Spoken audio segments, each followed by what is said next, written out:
In this video, I am going to show you how you can use a wavy edge block letter question mark almost as an illustration. So this is just a different way to use block letters, especially the wavy edge ones. You could stop with just a straight block letter like I'm creating here, or block question mark, I guess you call it. And when I have question marks or exclamation marks that have a little dot on the end, I like to get creative with that dot. Instead of drawing a circle, I think it's fun to add a shape. So in this one, I did a star. It's just a quick and simple way to add a little bit more personality and tie it into your whatever else you're writing. It doesn't have to be a star. Sometimes I use a heart, sometimes a square, flowers. You can get creative with it. So now I'm creating the wavy edge around the question mark. And as you can see, I'm being kind of random here. Some are inside, sometimes I kind of went inside and outside the edge of that question mark. I do prefer rounded corners, so I am kind of making a point to make the corners not so sharp, round them out a little bit. Rounded corners are a little bit warmer and friendlier than sharp, pointy corners and sharp points in general. So that's just another little tip, something for you to keep in mind when you're creating letters or drawing shapes. You want to be sure if your message you want it to be really warm and friendly and playful and fluid and flexible, you want to use more curves than corners.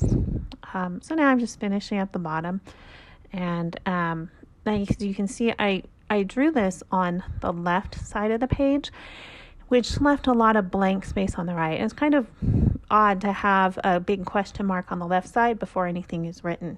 And that's kind of what turns this into more of an illustration than a punctuation. And now I'm writing on the right side. And as you can see, I did not plan this out at all. And that's really true to life, as to if you're working in front of a group or you're creating a sign or writing something on a flip chart or whiteboard. It happens in real time, and there's usually no time to plan it out or pencil things in first, and it's not needed. So as you can see, I'm writing, have any questions? I'm creating kind of a sign. And then on the bottom, I'm writing just ask. And I want the word ask to stand out a bit more. People can kind of guess. The question mark becomes a symbol for the word questions. And it's very common in meetings, you want to encourage questions, or the classroom too. And I've just underlined some parts of it for a little bit more emphasis. So this is just another way that you can use the wavy edge block letters, or block letters in general. This is really not meant to be an example it's not a great example, but it's just to give you an idea. And there's some things you can look at this and see what you like and what you don't like.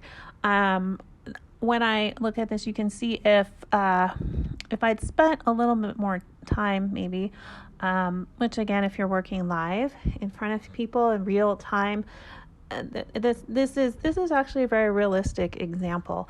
I also was holding my hand kind of at an odd angle, and that really impacts the way that each line ends up looking after you get done. So in the word have that I've written, you can see my letters are consistently getting smaller. I don't know why I did that. That's just kind of how it ended up. And the word questions, you can see I alternated the sizes of those letters. That was on purpose. I could see that I was running out of space. So I made the I and the O smaller. And I made the E and the S and the T larger in that word, kind of make the space a little bit more even, and make it look a little more intentional, not just that it wouldn't fit there. So that's another little trick you can use when you start to write something and it's just not fitting in the space well. You can kind of play around with the letters as you go along, and it doesn't need to be perfect, and it'll just playing around a little bit just making a couple little changes as you go along, making some letters a little larger or a little smaller, can make a big difference into how your final product ends up. So again, this is just another idea for you to hopefully inspire you to create your own block letters. You can take what you like from this.